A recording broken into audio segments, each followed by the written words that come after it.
Hello, welcome everyone. This is Vinod here, founder of Kavalan, and we have been crazily building a tool called CyberCheck 360. That is a unified threat intelligence platform. In this video, we are going to look at the IP lookup side of the threat intelligence platform. Okay, let's deep dive into the session. Perfect. Okay, so what you see on the screen is cybercheck360.com login screen. So I'm going to log in with one of my demo account. Okay, you can sign up as well with the section there in the previous screen. Okay, after logging back in, this is a walkthrough, so I'm going to just give you a little bit of insight about what you're seeing here. So this section is having a table here which shows the recent searches.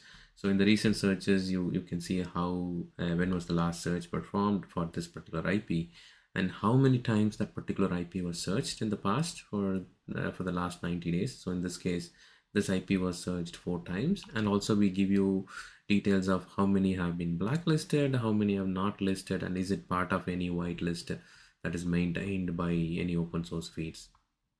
Okay, perfect. Let's jump deep dive. I'm going to take an example which has some more of a blacklist count so that I can explain a bit more of things. Okay, I'm going to take this IP address. You can just click on the IP to take it down, take it to the other places, but I'm going to click on the IP, paste the IP, and we are here. Okay, so that now it is looking for this IP. It will find more information about network information about the IP, any DNS details or any host that is redirected to that particular IP. Okay, the results are here. Perfect. So yeah, you see the country, city, and time zone of this particular IP address. And we have the feeds categorized into 6 different categories. So we have category botnet, we have category anonymizer, we have exploit, malware, phishing, and spam. The details of these categories are explained in the docs in case if you want to go and have a look. Definitely the docs link is in the bottom. And here we have the section. So that explains about the categories. Perfect. And yeah, so as I was saying, the network information is here. This belongs to the ASN number. This ASN name is here, and what are the IP range that belongs to this particular ASN is also here, and abuse contact. In case if this IP belongs to any company or organization, you will see that relationship as well here. If this IP lands to a domain, then in that case you will have the domain information, domain registration date, latest update, and if a domain has multiple IP address assigned, you will have all the list of IP address as well. And if in case if it lands to a domain, then eventually you will have the domain ranking from Cisco top 1 million, Tranco 1 million, Majestic 1 million, OpenPage rank 1 million, and Cloudflare 1 million. In this case, this does not resolve to any IP, any domain. So eventually you are seeing all of them as 0. Okay, and this section here is actually the user search timeline. This shows how often people are searching for this IP in the last 30 days. By default, it is kept for 30 days. You can change it to in the last 90 days, how many searches for this particular IP. The reason we have this is to show you more about how often people are searching, which actually indirectly means there could be something wrong. That is why people are searching about an IP address on this platform like this. If you don't think something is wrong, you're not really going to have a look about what the IP is and why, what is the behavior. So generally people look at it only if there is something malicious happening or is part of an incident or something. That's when. Okay, perfect. And then coming back here on the top, you have we have sections for tar, proxy, caller, and proxy type. If an IP belongs to a tar network, you will see them as tar and a tick mark. And if the IP is being used for proxying, then you will have it as tick. And if it is a web crawler, you will have a tick here. And if you have any proxy type, you will see the proxy type details here. Perfect. And yeah, if we collect feeds from multiple different vendors, so all the feeds are combined into these categories out of the six categories. For spam, we have 85 of them in the spam category. Out of that, 7 of them has this IP listed. But sometimes when you have multiple feeds, it is a little bit tricky to understand what is actually this IP involved into. So maybe to give a little bit more detail, some feeds give us with the tags. Let's say if you see something as a malware, it will tell us whether is it related to a ransomware or is it related to any particular ransomware. It will give you that in details in the tags. So in this case, we are going to look at if there is any relationship like that.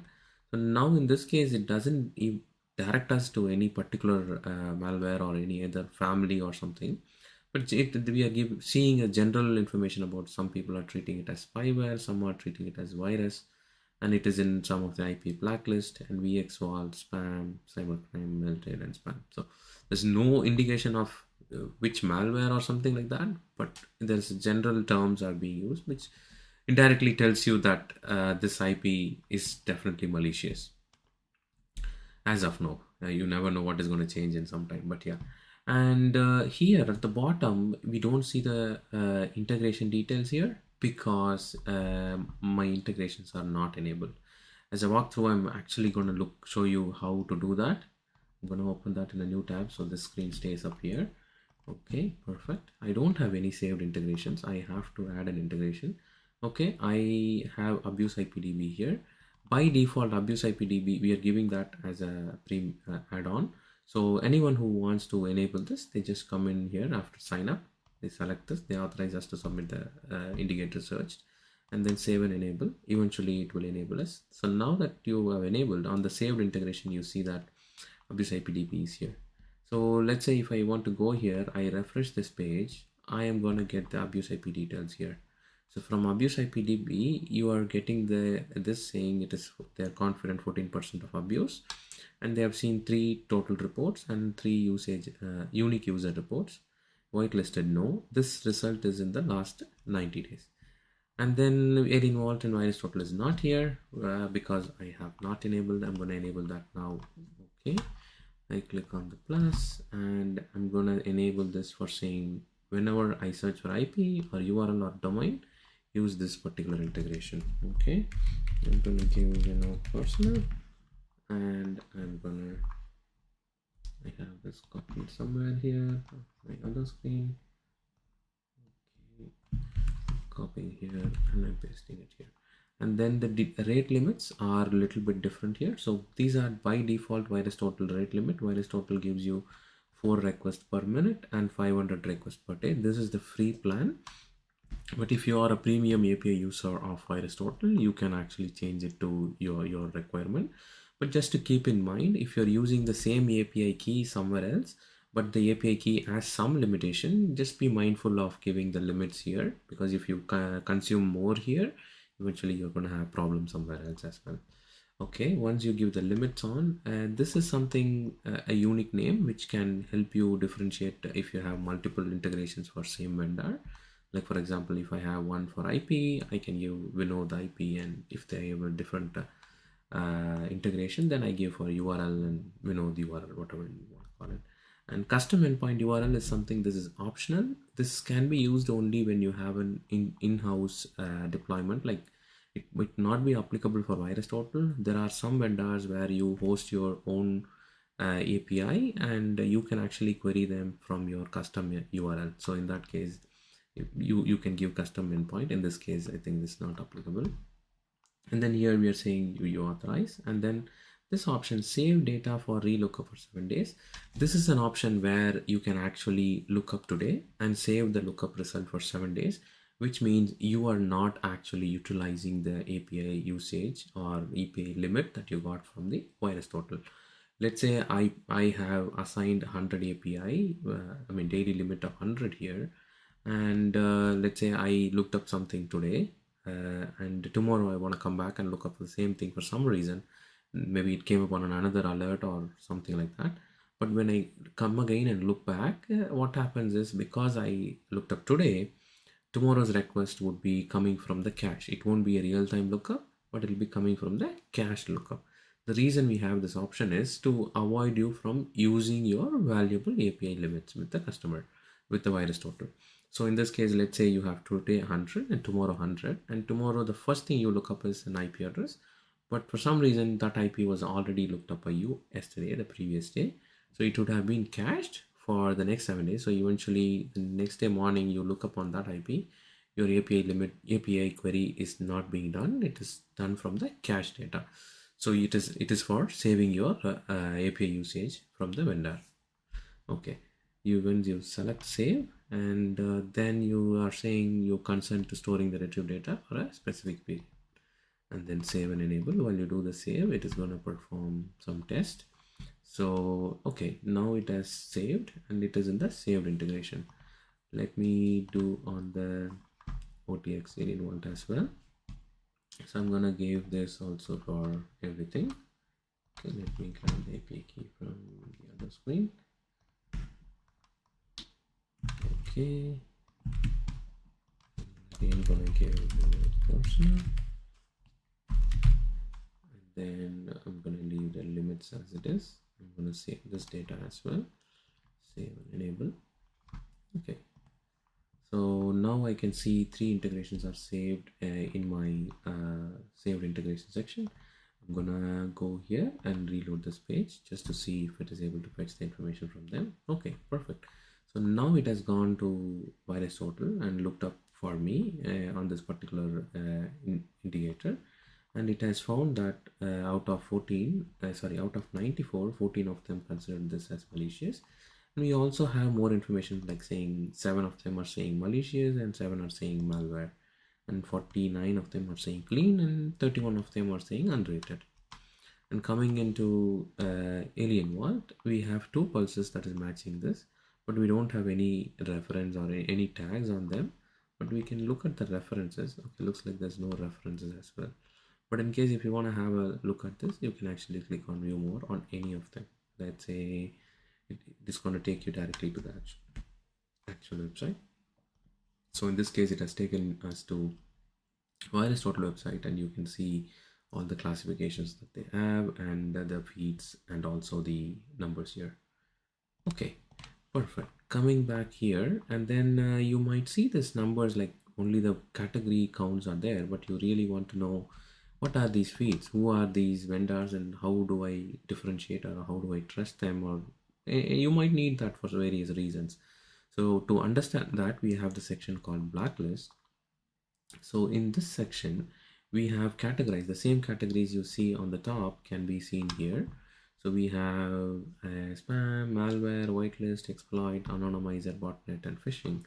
So here under the spam, you see UC Protect Network, and under their feeds, there are different feeds on them. So it is listed on 2 of the UC Protect Network feeds, DNSBL level 2 and level 3.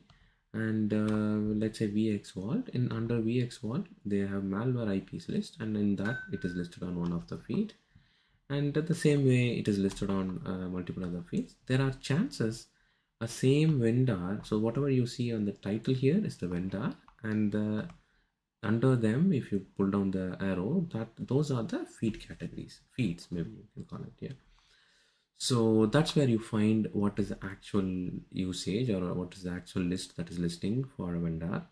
You might sometimes see the same vendor could be listed in multiple categories because that vendor has provided feeds from all different categories. That could be a reason where you see them in all the categories sometimes. Okay, and then coming into user engagement, as I was talking about the feeds, there is another area where you can look at all our feeds. So there is a section on the top, you see our feeds. I'm going to right click and open the new tab. So this is a table that is going to show us all list of feeds and total indicators we have on each of them, and when it was pulled, and what is the frequency. So here this is a Ilio exploit threat list, and it was pulled this hour, and the total feeds, total indicators we have for them is 693k, and we have a little bit of description about this, and total IPs, we have only IPs here, and maybe coin blocker. So for coin blocker we have 298k. The similar way we have IPs for all of them. You can look at multiple, I mean you can pull down all of them. There are chances you might, for some vendors, you may not see any logs, the last pull date will not be there, it will be NA, which means that we don't have any, they don't, we don't pull their feed in advance or crawl them. We will only perform an NS lookup, DNSBL lookup only when there is any request is being made. we don't classify that as last used, but instead last poll. So that is one of the reason you will see them under NA, but they are still an active feed because we check them based on every IP that we get. We perform an NS lookup to them to understand what actually are they listing it or not. So that is why you see that as NA, and the feed count would be 0. Okay, coming back here. Okay, that's our feed list. And coming back here, we have user engagement. Under user engagement, anyone can come in and comment about it, saying whatever they want to talk about. Maybe they might have seen this in some incident, or they want to talk about it, saying it is one of their IP, whatever it can be. These options are only for the registered users, not any public users cannot do comment on them. And you have a section here to report this IP as malicious. Let's say you saw this in an incident and you want to contribute to the community. So you can come back here saying, I have seen this IP in a scanning incident. And once you do this, you can say scanning as a category and you can actually report it. But I'm not gonna do that. I'm just gonna say demo report in case if anyone comes and has a look. Maybe I can even do that as well. Anyways, I have control on deleting my. Okay, I am going to report it. Now that I have reported, you see that this has become in red and the number of reports count has changed into 1, which means one person has reported. And if you want to look at what does that one person has reported, you can come to the user engagement, and under there you will see that who has done it and when was the report done. And it is a malicious report, and the reason I've given was scanning. If you really need more information about, do you really think this is malicious, or on what basis you did it, you can even actually chat with this person by replying here. The other person is going to reply depending on their availability. But yeah, and you can filter saying I only want to see comments, or I only want to see malicious reports, I only want to see false positives. All that features are there, and you can like and dislike all that stuff. You can also report false positive. Let's say for some reason you think this IP is legit and whatever the result here is not right, or you don't 100% agree with this result, you can actually say give us a reason why you think it is not, and you give a comment, and once you post, that result is going to be visible here. If you ask CyberCheck 360, are they going to do anything about us, about this information that you provide? No, that's purely for the community to understand what people are talking about this. And when it comes to this tab here, Google search, what we do is we, instead of you opening a web page and searching about copy pasting this into a Google browser, it is once you click here, we are going to do that and open up a section here where you can see about top links that are actually having this IP or talking about this particular IP. So you can get a little bit of glimpse of what actually people are thinking about. If it is involved in a ransomware or anywhere, you might see some advisories, you might see some blogs or something that is related to that. Maybe that is a clue which helps you rather than you opening it and looking at somewhere. If you want to open up this particular link, you can just right click and you go to another site and you will be able to find it out. I mean, it is going to open up in the new tab and you can find it out. Perfect. That is one of the feature here. And coming into few other features, there is something called list in this particular, in CyberCheck 360. What is a list? I'll probably go through on a different video. I'll add it to this, link it in on the top. So the list is nothing but where you can hold a list of IPs, URLs or domains, any indicators. And whenever you perform a lookup, or anyone who performs a lookup on this platform, we are going to provide you that information saying listed in users blacklist. Let's say a user holds a blacklist on this particular application, CyberCheck 360. If they have listed it on one of their list, it is going to show the numbers here. In this case, this IP is not listed on any of my list. It is not listed on any of my subscribed list, any list that I subscribe to, not on them. But one list in this platform overall has this IP listed. In this case, it is just one, But let's say if more than 100 people are blocking this IP on their firewall for some reason, or using our automatic dynamic blocking, that those features are going to come up in the future. But if anyone wants to block it, or anyone actually monitoring in their block list, then you will eventually see this numbers more. Or let's say you yourself already blocking something, it will be in your list. So in that case, you can consider, okay, you're already blocking it, you don't need to do anything on this particular IP on this particular incident. And then the same thing goes for the whitelist. Let's say if you have this IP whitelisted in your whitelist or any of the users whitelist, you will see the numbers here. If it is in your list, you will see them here. And if it is on your subscribe list, you will see that there. That's pretty much. And here, if you want to add this particular indicator to your own blacklist, any list, it can be your public or a private list that you create on the platform. If you want to add that to that list, you can just click and it is going to show you any list that you have. Currently I don't have any list. Maybe I'll open up and okay, I'm gonna, oh, okay, I have a blacklist malware. Oh no, that's not mine. Created by me. Okay, I don't have anything. Let me pull me down here, and I have a section here to create list. I'm gonna click on that, demo list by nodes. Okay, and then I'm giving an expiry date, and then here in the description I'm gonna say this is a demo list, and then I'm saying this is for public, and I'm gonna say this is blacklist malware, and I'm giving a tag saying malware demo, and then I can submit. So here I can say only for subscribers this list is visible, or only for subscribers, or for everyone. I'm going to keep it for everyone for now. Okay, now on the created list I see this here. I'm going to go back on screen, and now if I search for add to blacklist, my demo list is here. I can click on it. I'm going to give a tag for this particular IP address. I'm going to say this is malware, and then I'm going to give a description saying added during demo. So the reason we have two sections here is, let's say you add it for any particular reason like client or something.